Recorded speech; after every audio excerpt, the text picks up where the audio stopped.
Good morning प्यारे बच्चों, हार्दिक स्वागत है आपका हमारे यूट्यूब चैनल स्टडी क्लास में। तो बच्चों, आज का टॉपिक आप सभी के लिए बहुत ही वेरी मोस्ट इंपॉर्टेंट होने वाला है।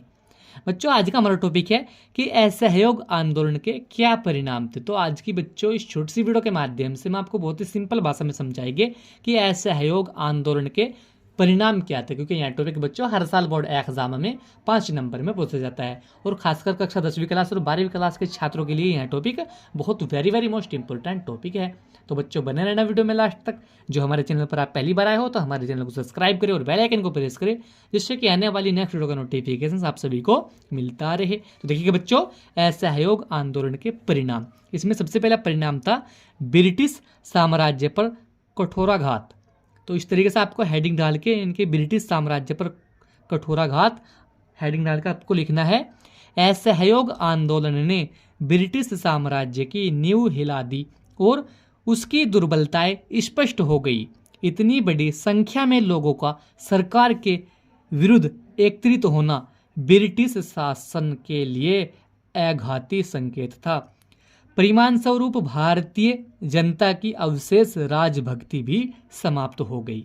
यानी कि असहयोग आंदोलन ने ब्रिटिश साम्राज्य की नींव हिला दी और उसकी दुर्बलताएं स्पष्ट हो गई, क्योंकि इतनी बड़ी संख्या में लोगों का सरकार के विरुद्ध एकत्रित होना ब्रिटिश शासन के लिए आघाती का संकेत, यानी कि बहुत दुख का संकेत था।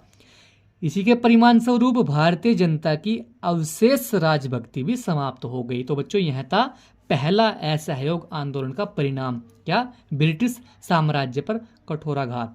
इसी के साथ में दूसरा परिणाम देखिए असहयोग आंदोलन का, दूसरी आपको बच्चों हेडिंग डालनी है स्वराज्य का संदेश। स्वराज्य का संदेश भी असहयोग आंदोलन का एक परिणाम था। तो देखिए बच्चों, इसमें लिखना किस तरीके से है। आंदोलन ने स्वराज्य का संदेश घर घर में पहुंचा दिया। सभी वर्गों के लोगों को मालूम हो गया कि उन्हें स्वराज्य प्राप्त करना है और उनकी प्राप्ति के लिए नौकरी यानी कि नौकरशाही से मोर्चा लेना है।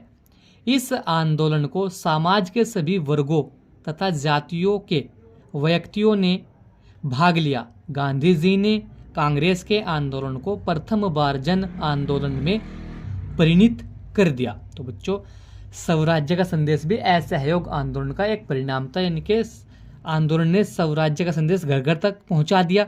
सभी वर्गों को यानी कि सभी वर्गों के लोगों को मालूम हो गया कि इन्हें यानी कि उन्हें स्वराज्य प्राप्त करना है और उनकी प्राप्ति के लिए नौकरशाही से मोर्चा लेना है।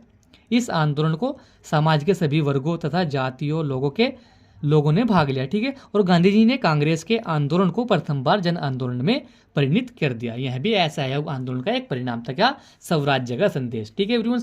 इसी के साथ में तीसरा असहयोग आंदोलन का परिणाम देखिए। तीसरी बच्चों आपको हेडिंग डालनी है राष्ट्रीय आंदोलन को शक्ति प्रदान करना। राष्ट्रीय आंदोलन को शक्ति प्रदान करना भी असहयोग आंदोलन का एक परिणाम था, ठीक है बच्चों। तो इसमें लिखना किस तरीके देखिएगा बच्चों। असहयोग आंदोलन ने राष्ट्रीय आंदोलन को शक्ति प्रदान की और उसे एक क्रांतिकारी आंदोलन के रूप में परिवर्तित कर दिया तथा उसे एक नई दिशा और गति दी, ठीक है। यानी कि राष्ट्रीय आंदोलन को शक्ति प्रदान करना, असहयोग आंदोलन ने राष्ट्रीय आंदोलन को शक्ति प्रदान की और उसे एक क्रांतिकारी आंदोलन के रूप में परिवर्तित कर दिया तथा उसे एक नई दिशा और गति दी, ठीक है एवरीवन। यह भी असहयोग आंदोलन का एक परिणाम था, राष्ट्रीय आंदोलन को शक्ति प्रदान करना। तो बच्चों, इसके बाद देखिए चौथा असहयोग आंदोलन का परिणाम। चौथे में बच्चों आपको हेडिंग डालनी है विदेशी वस्तुओं का बहिष्कार। विदेशी वस्तुओं का बहिष्कार भी एक असहयोग आंदोलन का परिणाम था। तो बच्चों, इसमें देखिए लिखना किस तरीके से है। विदेशी वस्तुओं का बहिष्कार इसका एक प्रमुख कार्यक्रम था। आंदोलनकारियों ने स्वदेशी वस्तुओं को अपनाया तथा उनके यानी कि अनेक राष्ट्रीय संस्थाओं की स्थापना की।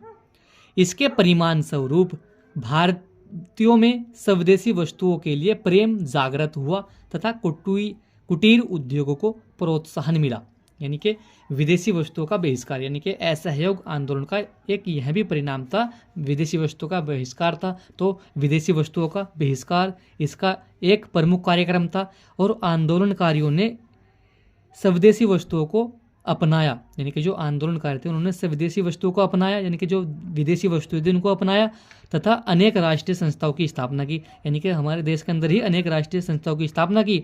इसके परिणाम स्वरूप भारतीयों में स्वदेशी वस्तुओं के लिए प्रेम जागृत, यानी कि जो बाहर से वस्तु आती थी उनके लिए फिर भारतीयों में प्रेम जागृत, यानी कि प्रेम हुआ, और तथा कुटीर उद्योगों को प्रोत्साहन मिला। जो कुटीर के उद्योग थे उनको प्रोत्साहन, उनको मान सम्मान मिलने लगा। तो यह भी एक असहयोग आंदोलन का परिणाम था, क्या, विदेशी वस्तुओं का बहिष्कार। तो बच्चों आज की वीडियो में यही था कि असहयोग आंदोलन के क्या परिणाम थे। हमने आपको बहुत ही सिंपल भाषा में समझा, क्योंकि बच्चों यह टॉपिक हर साल बोर्ड एग्जाम में 5 नंबर में पूछा जाता है।